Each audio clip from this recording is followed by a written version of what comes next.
Ciao ragazzi, come state? Spero tutto bene. Oggi vi porto con me e con la Giada, eccola qua, nella seconda puntata dei migliori ramen di Milano. Tra l'altro, neanche a farla apposta, oggi la giornata è molto fredda e piovosa, finalmente è arrivato l'autunno a Milano. Buongiorno. Buongiorno.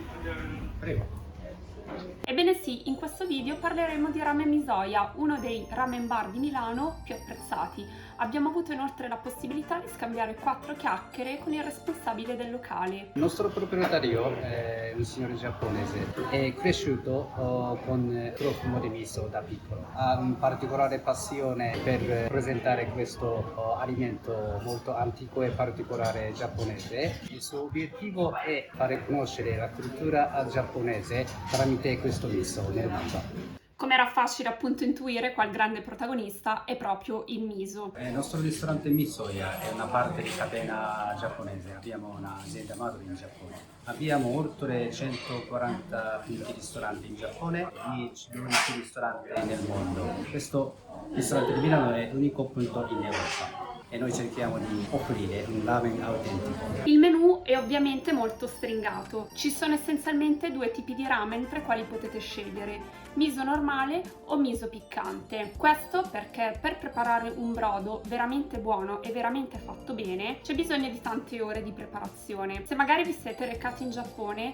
e avete frequentato qualche locale di ramen, magari vi sarete resi conto che non c'è una grandissima scelta nel menù, proprio per questo motivo. Se vi capita di frequentare dei ristoranti di ramen che hanno tante ricette, tanti brodi, anche molto diversi tra loro, di carne o per esempio di pesce, questo dovrebbe essere un campanello di allarme, perché sicuramente utilizzeranno dei brodi liofilizzati o comunque delle preparazioni non fresche e fatte da loro. Prima di cominciare col ramen, qualche stuzzichino tipico. Sono arrivati gli gyoza, questi sono classici, qua li fanno super croccanti, come potete vedere dalla crosta. Sono piastrati e li servono con salsa di soia classica e poi in aggiunta, se volete, l'olio piccante.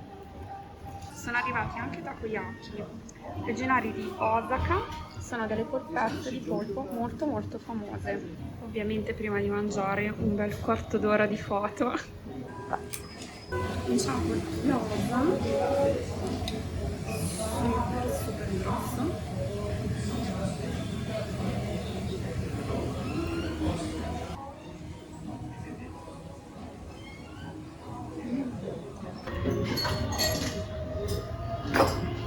Di salsa di soia e ora la Giada va a provare il mega gyoza. Buongiorno. Devo sottolineare che rispetto ad altri mangiati qua a Milano, questi gyoza hanno veramente tanto cipollotto, quindi sono molto spinti di sapore, molto gustosi. Ultimo gyoza con olio piccante.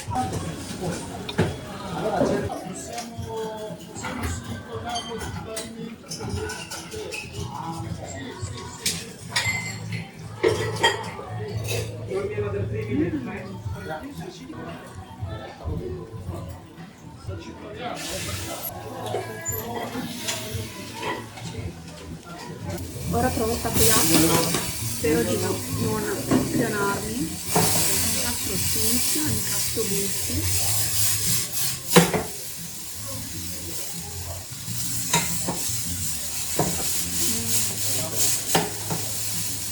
I takoyaki non erano caldi, proprio no, aiuto ragazzi, erano emozionanti.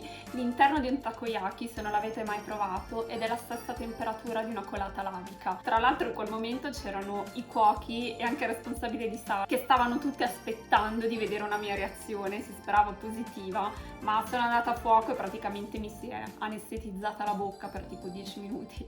Se non avete mai provato i takoyaki, aspettate un po', almeno 10 minuti che si raffreddino all'interno, non fate come me. Ora faccio che è bollente ed è enorme.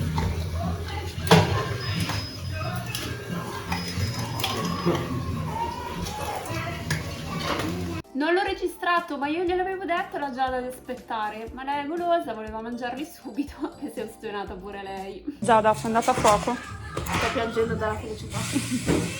Caldo stenante a parte, quei takoyaki erano veramente ottimi, conditi benissimo, avevano tantissimo katsuobushi sopra e la cosa che mi ha colpito di più è proprio l'interno, al di là della temperatura, sottolineo. Il pezzo di polpo era veramente molto grosso e evidente, cosa che succede raramente. Di solito quando ordino i takoyaki, mi è capitato in diversi posti a Milano, l'interno è troppo cremoso, vuol dire che viene frullato e quindi il polpo alla fine si perde, non si sente il sapore di tutti i condimenti ma non quello del pesce. Terminati gli antipasti si passa al ramen. Ecco la preparazione.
Ramen di miso normale che ramen di miso piccante. Sono buoni così come sembrano. La preparazione di questo ramen si basa su un miso che viene direttamente dal Giappone in forma liofilizzata. È una tecnica innovativa che permette di conservare il miso più a lungo e di concentrare maggiormente tutto il sapore e le proprietà organolettiche. Vado ad assaggiare spicy miso ramen.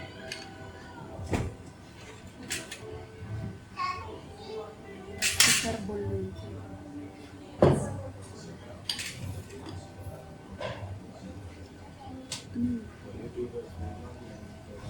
È bollente anche super piccante. Se vi piace il piccante questo può bene.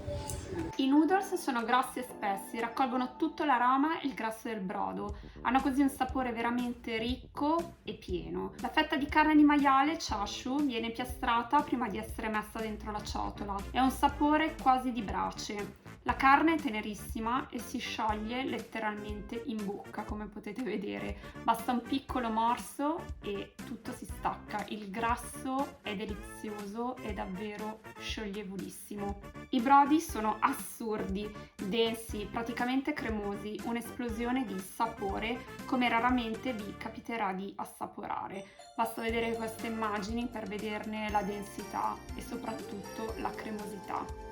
La temperatura anche del ramen è solare e questo è sicuramente un punto a favore. È super difficile trovare un ramen a Milano così caldo, così come lo troverete in Giappone.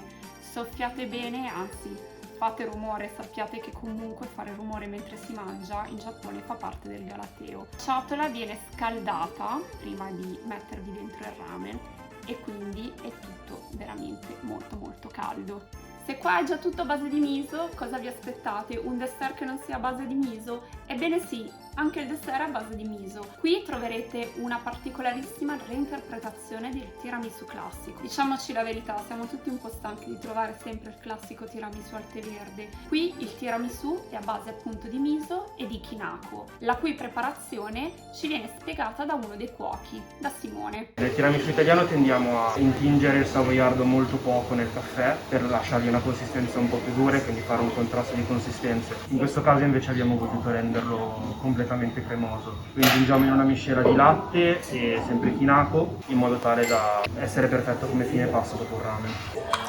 Beh, cosa vi devo dire? Mi è piaciuto poco. Giada, mangio io l'ultimo pezzo. A te è piaciuto poco? Esatto. Non ti è piaciuto? Mangio io.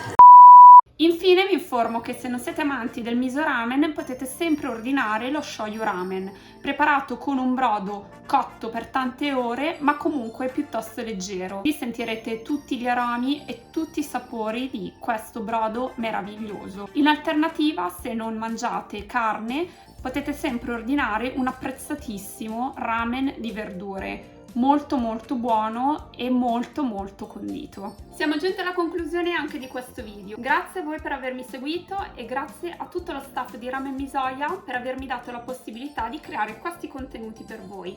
Mi raccomando, ci vediamo alla prossima puntata dei migliori ramen di Milano, secondo me. Ciao!